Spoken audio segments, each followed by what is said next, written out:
Hi, my name is Ken Hughes. Welcome back. This is part 2 of the psychology of survival. If you haven't brought yourself up to speed by watching the video or reading the article on part 1, maybe you can click this link here, which will bring you to the video. But today, I'm going to talk about the psychology of trauma and recovery. Really interested in where we're going post-pandemic, how society, consumers, employees are all going to re-engage. And obviously there are some watch-outs. So today I'm going to explore the psychology of trauma, the psychology of recovery, and talk a little bit about post-traumatic stress disorder and potentially what society might be facing into and how we as brands and businesses can catalyze the recovery and help them put an arm around their shoulder and go on that recovery journey with their customers. And this is all about customer experience in the end. Now at the outset I'm going to talk about I just want to lay some foundations here. I'm going to talk about some heavy stuff. I'm going to talk about school shootings and suicide, and I'm going to talk about kidnapping and rape and, real heavy traumas. What I want you to understand is I'm not drawing a parallel between those things and the pandemic and everything that we've gone through in the pandemic. I'm not trying to draw that line between those two because they're horrendously different things. The horrors that people went through that I'm going to talk about aren't the same as us sitting at home watching Netflix on Zoom and using Uber Eats to deliver our pizza. What I am interested in though is how some people post extreme trauma recover quite well, and while others don't. Others get stuck in PTSD and the trauma follows them around and limits their life potentially. And that's the space I'm interested in exploring, because if we can understand the psychology of recovery within trauma, then hopefully we can use that understanding to help our employees, help our consumers, help society make that recovery journey and how we can partner with them on that recovery journey. So let's start off talking about some pretty extreme traumas, let's face it. So I'm going to talk about the Fritzl case. Now, many of you will remember the Fritzl case. He kept his own daughter captive in a basement for 24 years. Elizabeth Fritzl saw sunlight for the first time in 24 years in 2008, 26th of April 2008. Her story unfurled to the world, the horrors of being captive for all that time, raped 3,000 times and more by her father, fathering 7 children with her, extreme horrors. But what's interesting about that case is today, 13 years later, Elizabeth Fritzl, under a new identity, lives in an Austrian village with her 6 children, having rebuilt her relationship with her mother and has found love, which is a lovely thing to hear. And so, outwardly, certainly, I don't know Elizabeth personally, so I have no idea about her mental health, but having gone through that recovery journey and a lot of psychotherapy, she now seems to have a life of her own. And you would imagine, how could you go through those horrors and even function in the world? But she can. So these qualities I talked about in part 1, resilience and certain characteristics, some people have, some people don't. And then if you contrast that to what happened to Whitney Houston's daughter. So Whitney Houston sadly died in 2012. She was found in a bathtub with a lot of toxicology reports showing a lot of narcotics in her body. The hypothesis that perhaps she committed suicide or certainly accidentally drowned having taken all the drugs. 3 years later, her daughter, Bobby Christina Brown, her only child, committed suicide the same way, bathtub, drugs. And so you have to wonder, sadly for Bobby Brown, obviously she had other issues, but she couldn't cope with her mother's suicide and took her own life. So the question is, regardless of the trauma, why do some people come out of trauma surviving and perhaps even stronger, and why do some people get stuck in that trauma and never escape it? So post-traumatic stress disorder is an what is trauma? Trauma is an emotional reaction to something extreme that happened to you and it repeats. And so the standard symptoms for PTSD are anxiety and depression, disassociation, disconnection, anger, nightmares, insomnia, lots of that kind of stuff. So why do people get stuck in that? And interestingly, a study from post-Vietnam veterans showed that about a third of soldiers showed signs of PTSD, but 2/3 didn't, exposed to the same symptoms, but they didn't show these PTSD signs, but yet a third did. And we can probably project that onto our own society, our own consumers, our own employees right now. It's likely a third of people will find it difficult to readjust, difficult to get back going. And by the way, there will be a novelty bump. We all know that, the novelty bump, and it's happening already in certain countries depending on where you are in the vaccine stages. We're already seeing it in the US and some parts of Europe, where there's spending and there's excitement about foreign travel, but that is a novelty bump because obviously we do have adjustment to get into in terms of how we're going to live, how we're going to work, and how we're going to keep this going medium term. So let's get back to how some people do it and some people don't. So again, I want to talk about the Dunblane tragedy. So in 1996, a Scottish small village of Dunblane, Thomas Hamilton entered that school and he shot 16 5- and 6-year-olds to death, including the school teacher, before he turned the gun on himself. It was a horrific tragedy. In that school was a girl called Amy Bestwick, and Amy is just a regular person, and her case is talked about because she obviously went through lots of PTSD as she grew up, lots of anxiety and depression, had a marriage that failed, tried to attempt to take her own life on 2 occasions.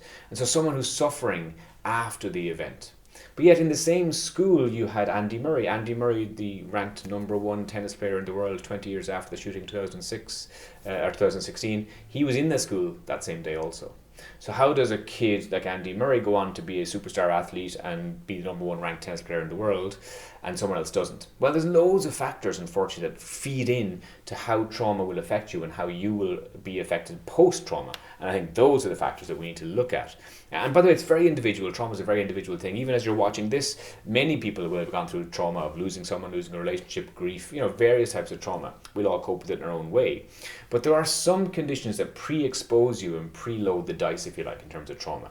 One of them is exposure intensity. That's kind of obvious. So the more you're exposed to the trauma, so take that Dunblane shooting, Andy Murray may have been in the classroom far removed from that, and maybe Amy was in the classroom right next door, or actually the classroom where the kids were shot. So the exposure to the trauma, of course, and the intensity of that exposure will affect your likelihood to have post-traumatic stress disorder.